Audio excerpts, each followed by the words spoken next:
Hi, welcome to my daycare diorama assignment. This is a overview of the room. I try to create a nice flow between the two entrances here. Have lots of space to make it accessible. Things can be moved around. There's areas for the beds to be pulled out.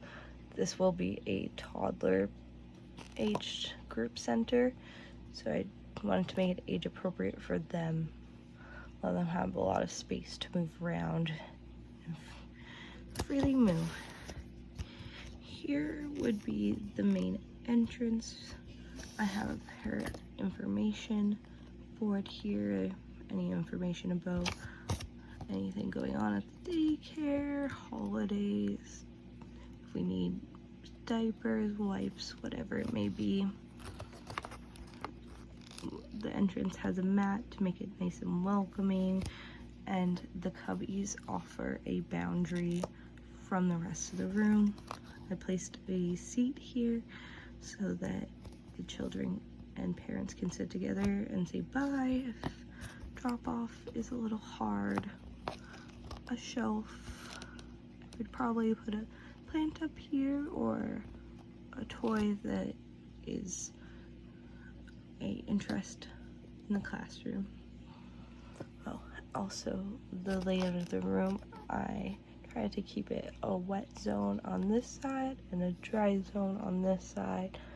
Quiet area, activity area, dramatic play, group center, eating, bathroom, all that. So I'll go around the room and show you a little more detail. In the art area, we have an easel.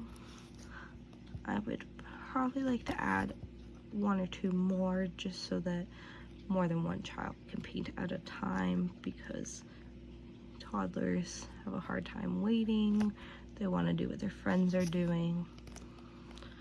And here I just have a little sign saying art to designate the area.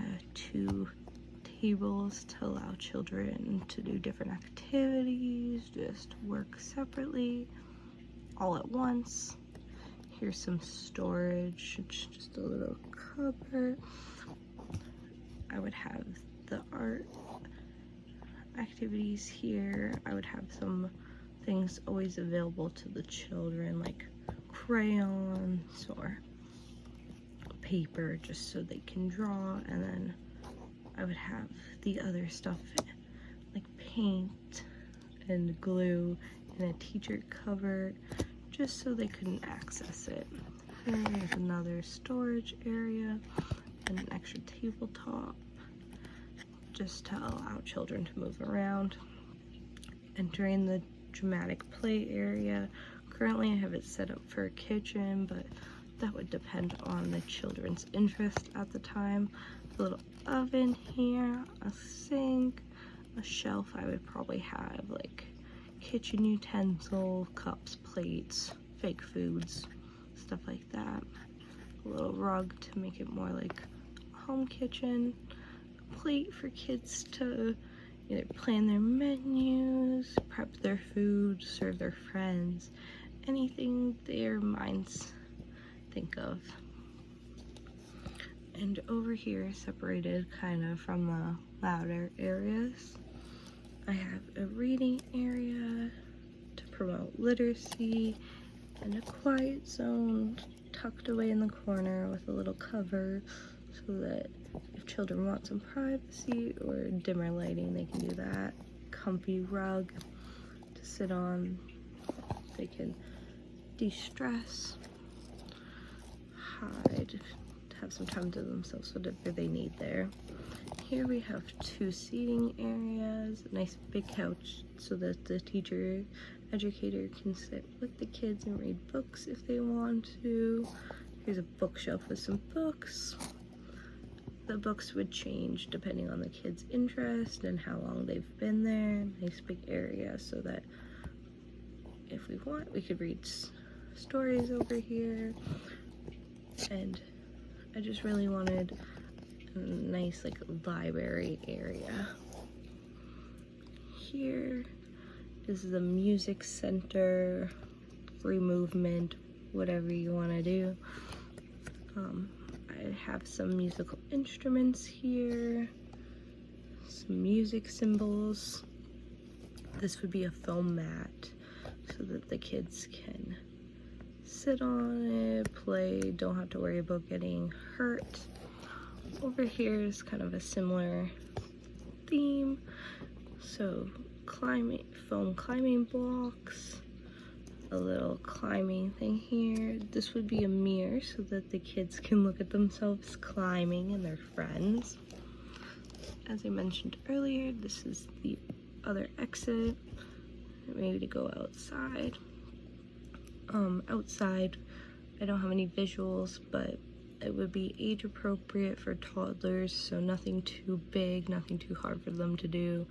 Have an area for them to walk, a safe place to climb a little slide, and all that kind of stuff. Here is a family tree to add inclusion into our room. I would put the kids' family pictures on here and just look so they can see their families if they're missing them throughout the day, and see their friends' families, learn more about each other. Here would be a busy wall and a block area, little table, carpet. I would have some activities on the wall here, extra shelves so the kids can't quite reach for toys that are changing, sensory bins. These would change probably weekly, monthly, depending on how much the kids are interested in it. Moving on is a little cupboard just for the teachers. So as I mentioned, paint, glue, beds in here, anything that the kids can't have access to. Over here is our bathroom, the moving toilet. This would be a change table, multiple toilets. I would have some sinks here, extra storage for diapers and things like that. There's a little entranceway, so it allows some privacy, but it's open enough to allow the teacher to view.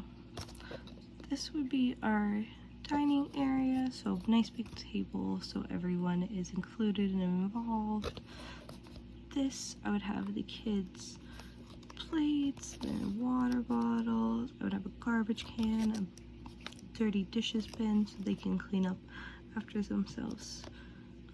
I really want to express independency in the room, which, like, this also helps with independency, and this music area can really help the children express themselves. Same with the art and dramatic play, which really allows creativity to flow. And here's a little overview. Art sign. I tried to keep the colors pretty light and minimal, so it wasn't too overwhelming. I added this to just show my aesthetic of nature, split into a wet and dry zone. I really wanted to include engagement, belonging, expression, well-being, food, getting exercise, creativity. The space also allows wheelchairs to move around and just have things explored. Okay, thank you, bye.